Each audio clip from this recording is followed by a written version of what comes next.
But first, Manchester United have won in Europe for the first time in a year as they beat Greek champions PAOK in the Europa League. It was Ruud van Nistelrooy's penultimate game as interim United boss.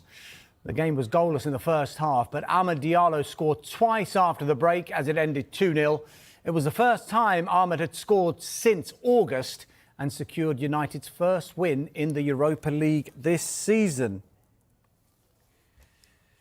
And watching the game for us was Darren Ambrose. Darren, just your thoughts overall on that Manchester United performance tonight. Started really well, started on the front foot. I felt it was going to be a comfortable night, but then PAOK got back into the game, as you'd expect.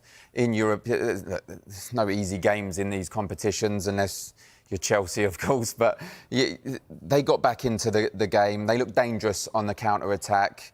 Tyson in particular, Kamara had a fair few chances, but it's moments. Amad obviously scored the great header from Fernandez's cross. It was a lovely header into the far corner. But the moment was Tissoudali in the second half. He missed a gilt-edged chance from 10 yards, dead centre of the goal, straight at Onana. Down the other end, Amad once again showed his desire and determination and his ability to put Manchester United 2-0 up. And then it was comfortable towards the end of the game. Just on Amad Diallo, he was playing like Ruben Amorim was watching. Yes, and I'm sure he was. And I'm sure Ruben Amorim will be rubbing his hands together now, saying what a talent I have. Garnacho as well. I think it was indifferent first half for Garnacho, but he came out in the second half and put in a great first 20 minutes before taking off and looked angry to be taken off. And I like to see that. But yeah, Amad was the best player, was the star player today. And the second goal just summed up his evening. The desire to win it back and to hold off Baba Rahman of their fullback, who had a really good game, and to show the strength and then the ability to curl one slight deflection into the far corner. He had a really, really good game. Yeah, he justified Ruud van Nistelrooy's faith in him by his selection. Just on Ruud van Nistelrooy, we said it was a penultimate game. He's got one more game in charge this weekend against Leicester City. For you, do you think he has to stay at United? Do they need to find a role for him when Amorim takes over? I think so. He's made it clear that he'd like to stay. So if that's the case, then yes, I would definitely find a role, whether that's working with the strikers, whether that's a coaching role in some capacity. He's a Manchester United legend. The players have really responded to him since he's come in as this caretaker manager. What is it now, 2 wins and a draw? And as you said, he's got a game against Leicester that's winnable as well. That has to be said. So yeah, I would definitely, if I'm the powers that be, I'm looking, and if I'm Ruben Amorim, I'm saying, right, I need to find a space open up for Ruud van Nistelrooy. You did say Ruben Amorim would be rubbing his hands with the performance of Amad Diallo, but just overall, just how big a job has he got on his hands? How much work has he got to do with this squad? Well, it's huge, of course. Manchester United are a massive football club, and I said before the match started that it's a football club that's declined over the last few years. We know that. It was the powerhouse when I was growing up and when I was playing, and it's not been that for a long, long time. They're good enough to turn this around. I think they need to add a little bit more quality, particularly with the formation that we know Amorim likes to play. I think a few players may feel like they're playing out of position, or they may be moved on for other players to come in. So it's a job that I'm looking forward to seeing how Amorim handles this, because he's done really well at Sporting, we know that. He's done well in midweek against Manchester City. So I think he's going to be excited to take over this club and try and turn things around. Yeah, just 4 days until Ruben Amorim takes over as the Manchester United head coach. Darren, thanks for your time tonight. Now, Tottenham suffered their first defeat in this season's Europa League, losing 3-2 to Galatasaray in Istanbul. Ange Postecoglou rested several key players. Teenager Will Lancashire scored his first goal for the club, but was later sent off. Galatasaray went ahead after just 6 minutes, thanks to a superb shot from outside the area by Yunus Akgun. Spurs equalised through Lancashire, but then Victor Osimhen took over with 2 goals in 8 minutes to put Galatasaray 3-1 up. With half an hour to go, Lancashire was sent off for a second yellow card. Tottenham did rally though. Dominic Solanke came on and scored almost immediately with the deft finish, but Galatasaray held on for the win. We expected a tough game here. Obviously, they've been in good form all year and undefeated at home, and I thought the game was as expected. You know, they obviously they have some dangerous players, and you need to control the game with the ball better than we did tonight. And I think that first half ultimately cost us the game, and disappointing for us. And like I said, Galatasaray are a good side. We know that, and they're in a good position in the Europa League, as are we, and hopefully that continues. Yeah, as we mentioned, teenager Will Lancashire had a mixed night, scoring his first competitive goal for the club before being sent off. Postecoglou believes he will learn from the experience. Will took his goal well. He worked hard for the team. Obviously, like I said, he hasn't had a lot of experience at senior football, so I think he would have learnt a lot today. And red card, just a bit of over enthusiasm in that moment to give away a foul. So, but he'll learn from that. Better night for Rangers. They came from behind to draw 1-1 at Olympiacos. After a goalless first half, the Conference League champions went ahead through Ayoub El Kabi. It was his 20th European goal for the club, but Rangers were level 8 minutes later. Cyril Dessers with his 9th goal of the season. It leaves both teams on 7 points from their opening 4 games.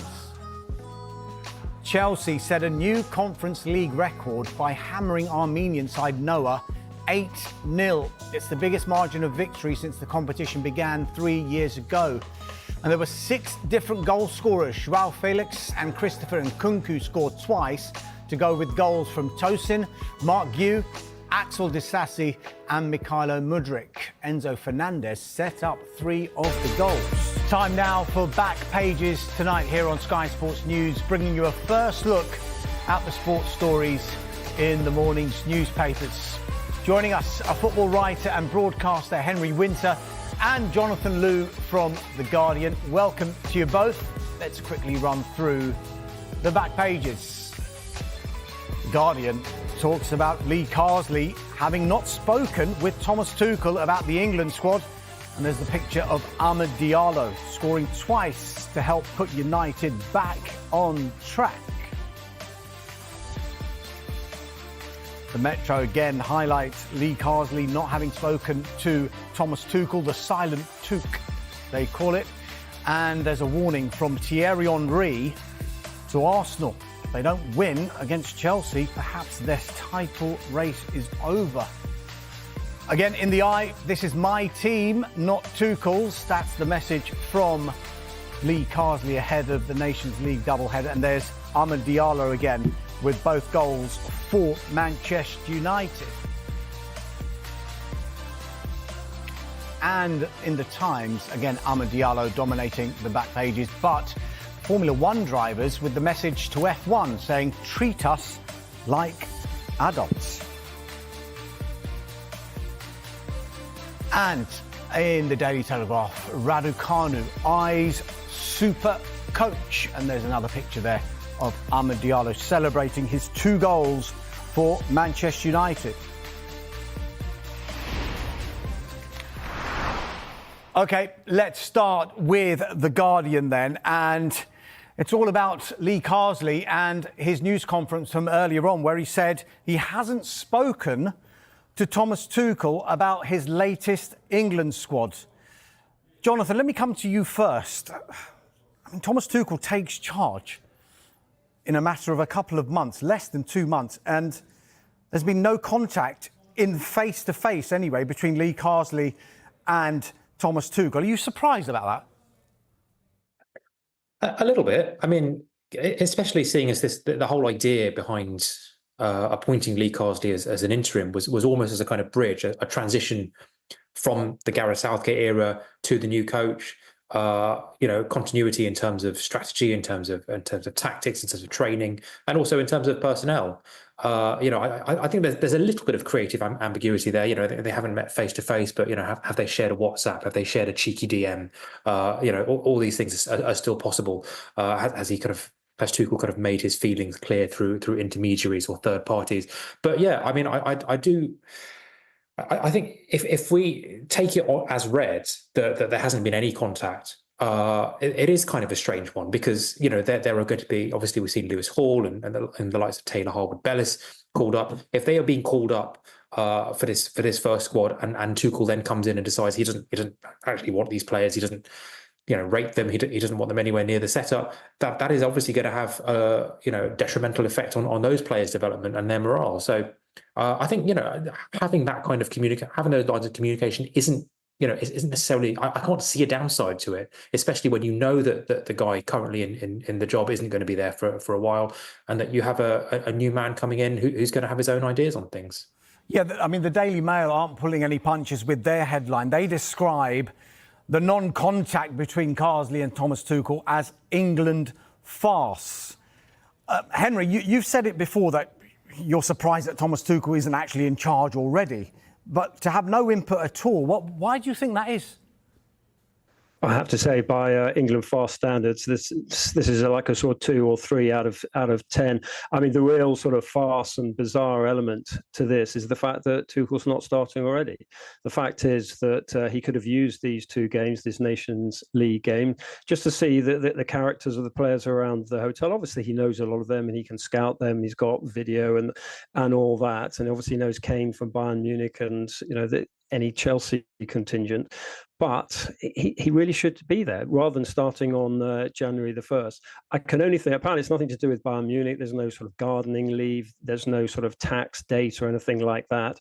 I don't know whether it's the Football Association didn't want him associated with what could be a difficult trip to Athens in the Nations League. You can see all the sort of the ruins headlines around that, or with one of our glorious conflated Poppygate scandals heading into what would be the remembrance match in the second game, the Republic of Ireland at Wembley. So look, there are many elements to it, but the key thing is that the clock is ticking towards the World Cup. Every game counts. Every hour around the hotel counts. Familiarising himself with the players, having team meetings, setting down the discipline elements. I'm sure there'll be a tomato sauce barred story sort of floating around. So all things like that, which a new manager has to just sort of almost rush through in his first week, just get those out the way. So the fact that they've only exchanged a couple of texts, fair enough. This is Lee Carsley's squad, but it really should be Thomas Tuchel here already. Yeah. Really interesting stuff. Let's get to the football from tonight. And finally, as the Eye is reporting there on their back page, Manchester United with a victory in Europe after over a year. Amad Diallo with 2 goals against PAOK.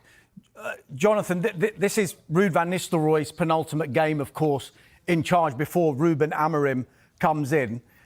I guess Amad Diallo was probably playing like Ruben Amorim was watching. So 2-part question.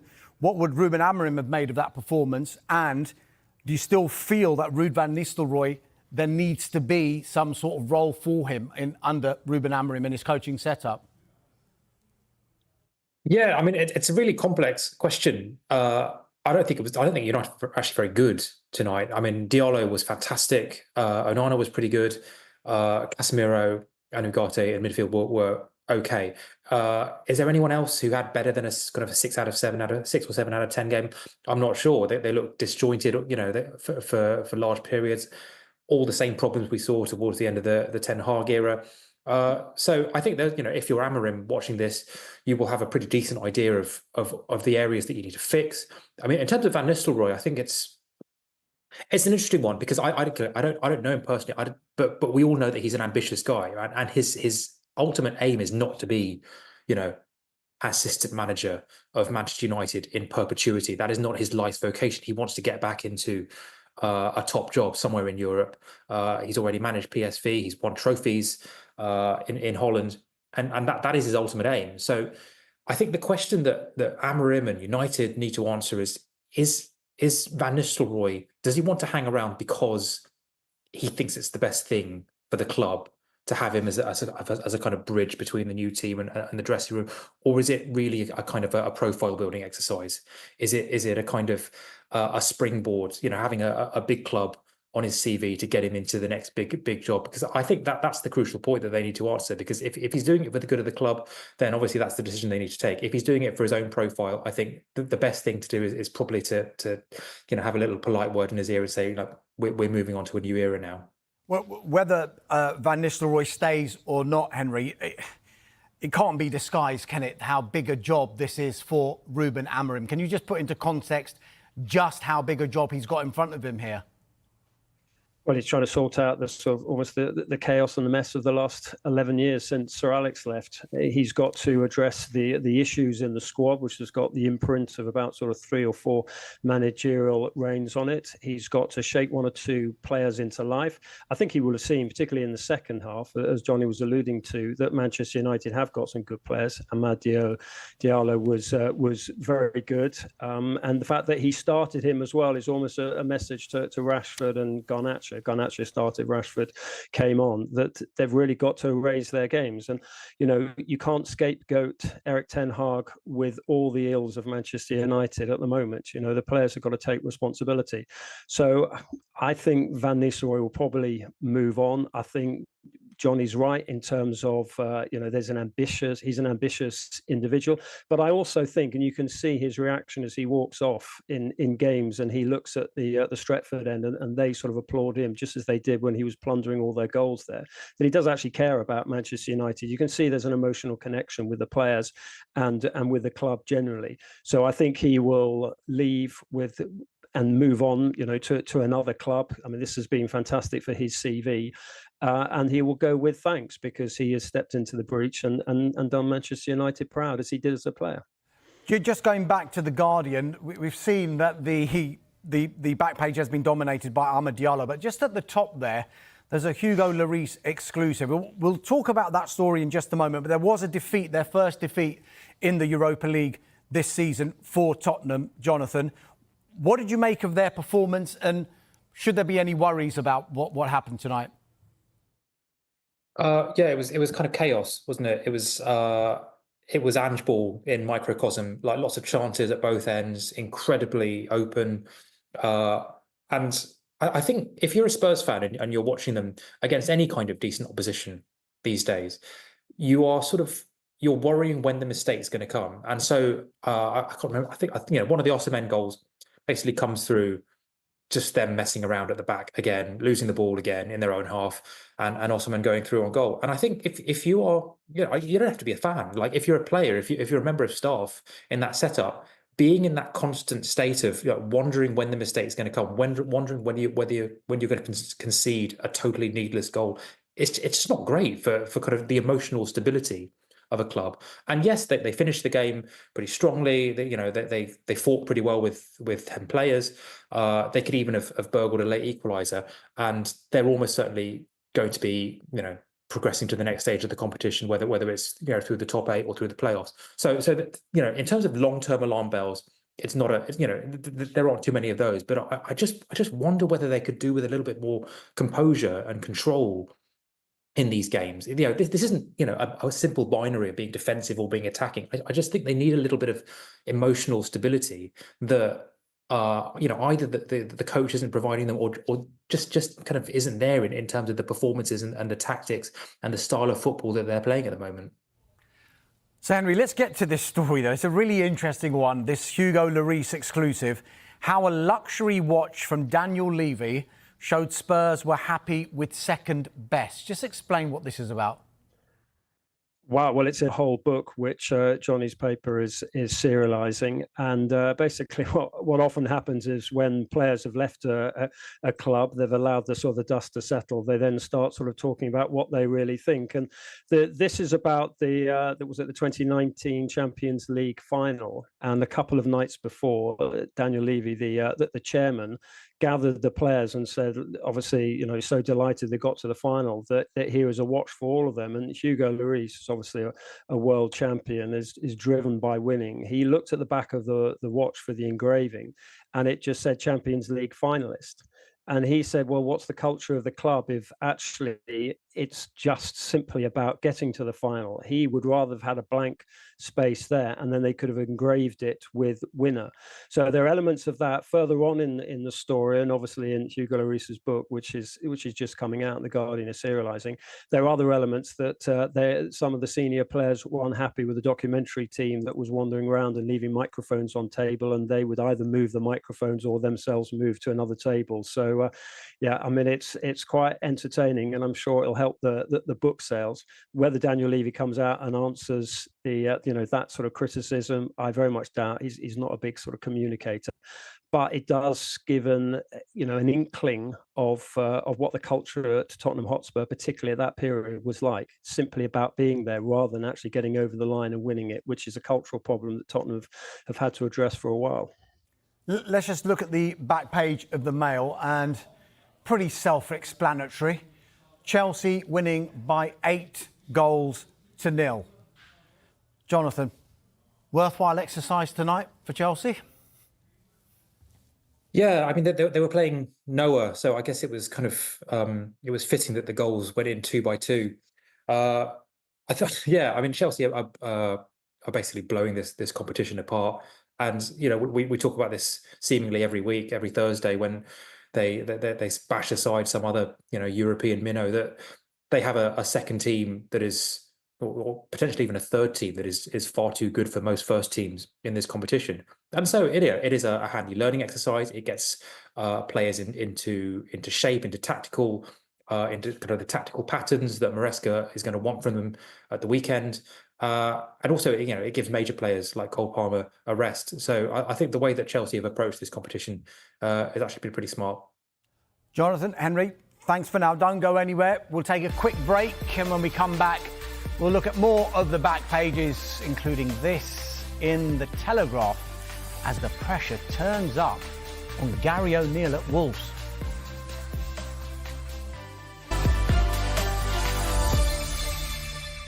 You're watching Back Pages tonight, and welcome back to Jonathan Liew and Henry Winter. Let's go to the Metro now, Jonathan, because this is a warning from Thierry Henry ahead of Arsenal's game at Stamford Bridge against Chelsea. Just 1 point from their last 3 Premier League games. He's saying that Arsenal are not title challengers right now and they cannot afford to lose to Chelsea. Is he right?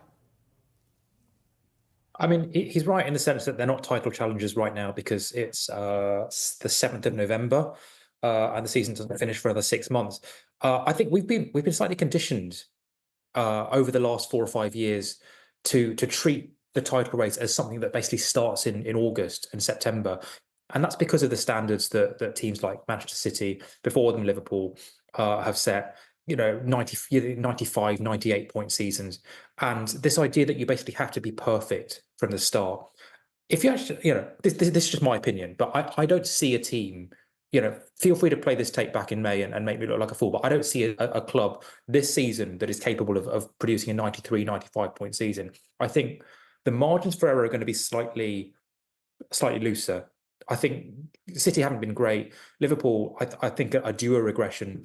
And Arsenal, obviously they haven't looked that fluid in the last few weeks, but I don't think you're going to be able to lose this title race in November in the way that maybe you were in a kind of 98 or 100 point season when Manchester City were dominating.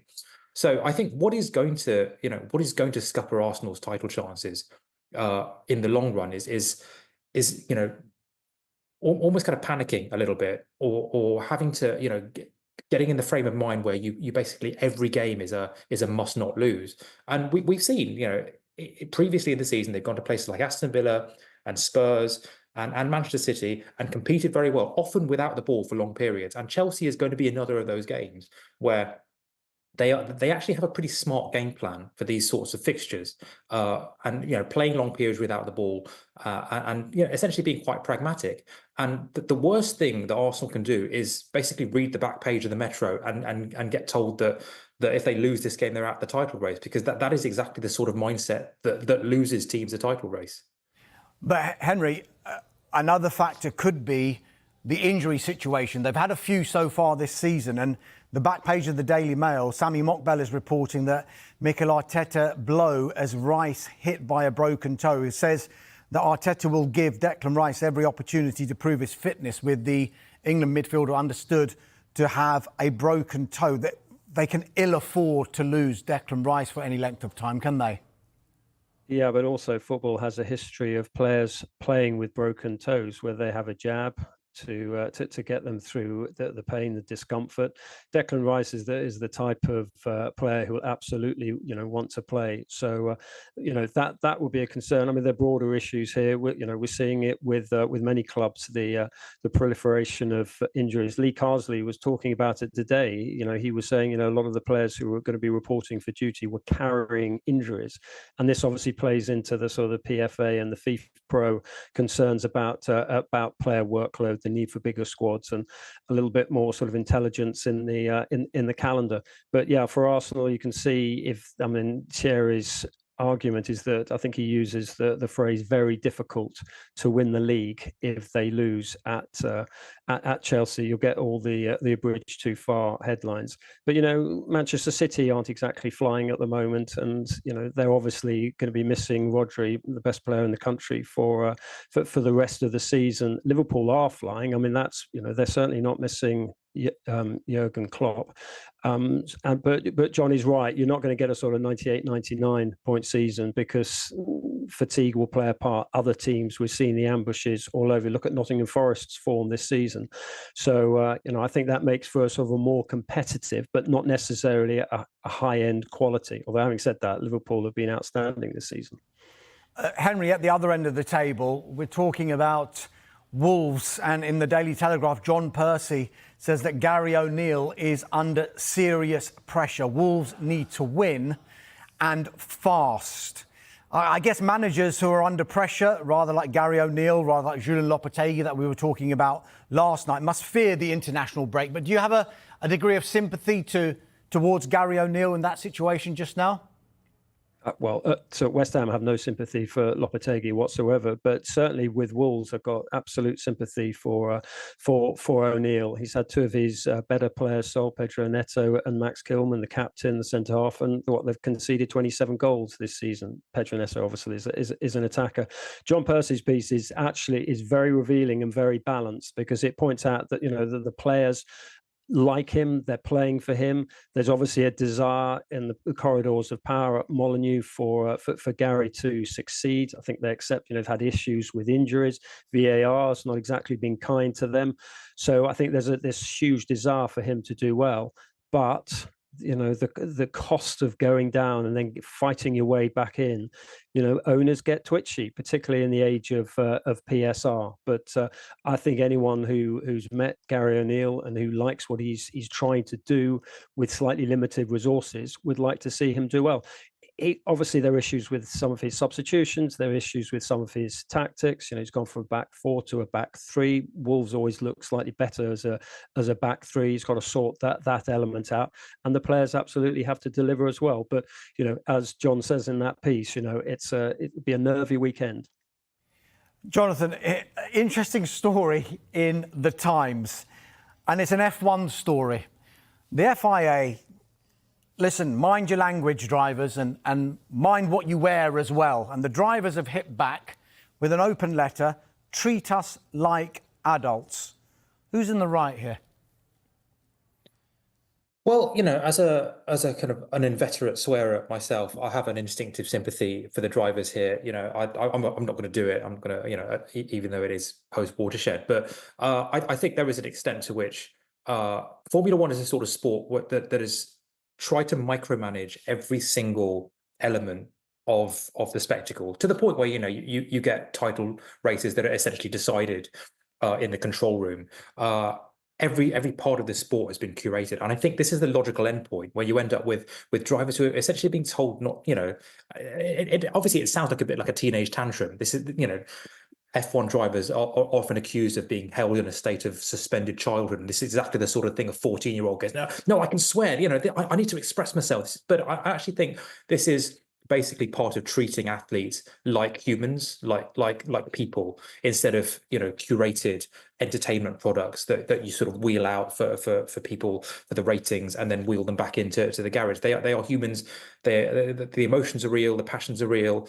And I think treating them like nuanced human beings is basically the very least a sport owes to its competitors. So I think my sympathies are probably more with the drivers on this one. Goodness me, I was holding my breath about what you were going to say there, Jonathan. Thank goodness. Jonathan Loop, Henry Winter, thank you very much for your time. Fantastic stuff on Back Pages tonight.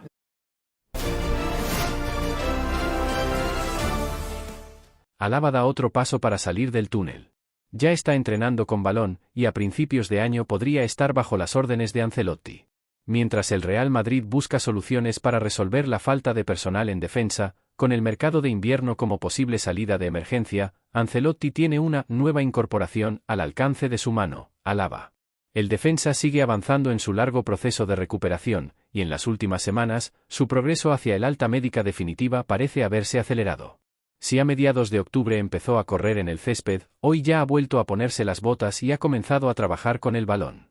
Son excelentes noticias para Ancelotti, quien ve cada vez más cerca el momento de contar de nuevo con un jugador crucial, especialmente con la difícil situación defensiva que enfrenta el equipo. Aunque aún falta tiempo para que Alaba esté disponible, ya se empiezan a hacer cálculos para su regreso, que podría suceder a inicios de año. Así, en enero y coincidiendo con el mercado de invierno, el primer fichaje podría ser él. 326 días fuera del campo. Si hace unos meses el austríaco trabajaba sin una fecha clara de regreso, ahora empieza a ver la salida del túnel, y el hecho de entrenar con el balón confirma su notable aceleración en las últimas semanas. Alaba es muy consciente de las necesidades del equipo y de la situación delicada por la que pasan sus compañeros, y está dándolo todo para poder ayudar cuanto antes.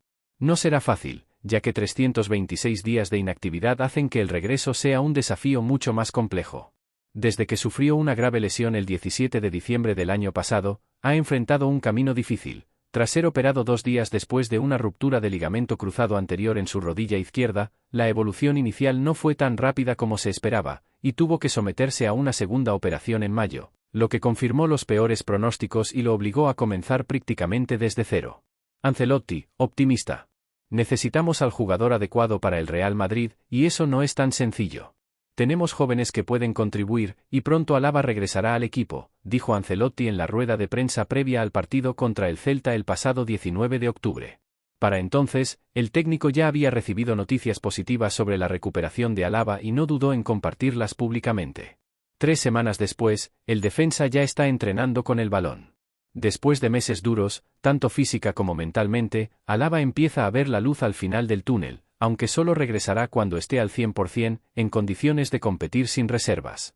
Tras recibir el alta médica, vendrá el desafío de alcanzar el nivel competitivo, una tarea que no será fácil. Sin embargo, el hecho de vislumbrar la meta final es fundamental para el sprint definitivo en su recuperación. Mientras tanto, Ancelotti tendrá que seguir haciendo maravillas con los limitados recursos defensivos a su disposición, especialmente tras la lesión de Carvajal, la nueva baja de Tchouaméni, que le deja sin un cuarto central durante un mes, y a la espera del regreso del joven Jacobo Ramón, quien también se encuentra recuperándose de una lesión muscular.